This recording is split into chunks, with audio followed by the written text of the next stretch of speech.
The blue boys of Pleasure Street vibrated, monotonous, dull, a stilted vibration, pointed at one end, eyes bulging out like silver fish. They huddled together, smoking cigarettes in the purple of the evening sky, ravages of disease evident on their tender young faces, pockmarks and lesions, the bruises purple as the sky, as blood-filled as an abattoir.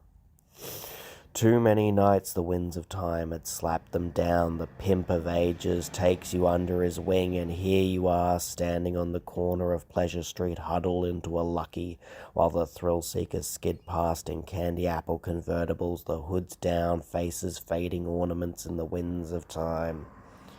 Audrey broke away from the pack, half a lucky hanging from his cool blue lips. He moved over cinema screens, reverberating in the air until he reached a tall building, broken windows, the pimps and junkies cut down with the rot standing all around and spitting on the pavement.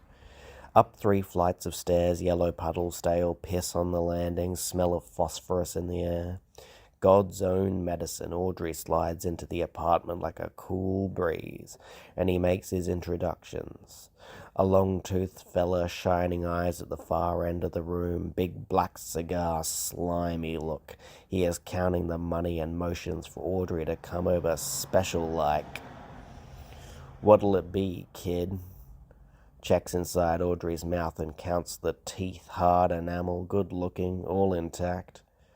"The doctor sent me," shining a penlight in Audrey's pale eyes. "You got the rot?"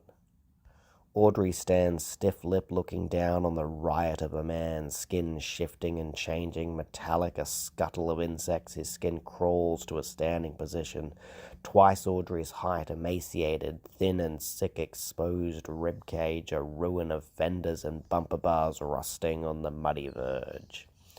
"Being sick myself, kid. You do what you can to stay in circulation." Audrey slides the money over a glass partition, the nurse hiding face in gauze swaddling like some ancient assassin, brown stain near the breathing apparatus dripping coolant onto the floor. The pimp of ages fading out, whores and girls and virgins, transvestites, lesbians adjusting their merkins in hospital beds. The old doctor flitting between partitions like a closet cop in a bathhouse raid. Audrey is undressed and led to a bed, stainless steel, scrubbed and bleached. A partition is drawn around him, flimsy, plastic, curtain, faded, floral print. His penis shrivels and shrinks in the cold air as he takes a seat on the edge of the bed, waiting for the old doctor to make his rounds. "Now, what seems to be the problem, young man?" "I got the Venusian goop rod, Doc." "Now, young man, my time is valuable, and if you've got nothing further to add, Audrey begins to dissolve. Caustic juices on the floor, eating away the bleached bedclothes and leaving a thick scent of sweet mucus in the medical air. The doc sweeps up his white coat, covering his face with the fabric and stepping back a few cautious feet from Audrey, liquefying then and there in a cloud of fresh cigarette smoke.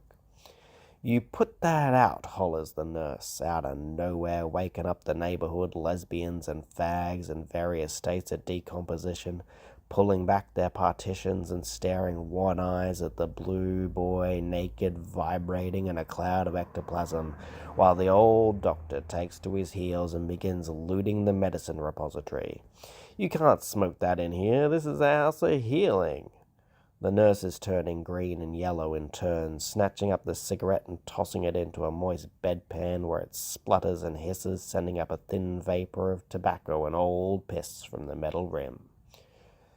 "I can think of some worse things to do."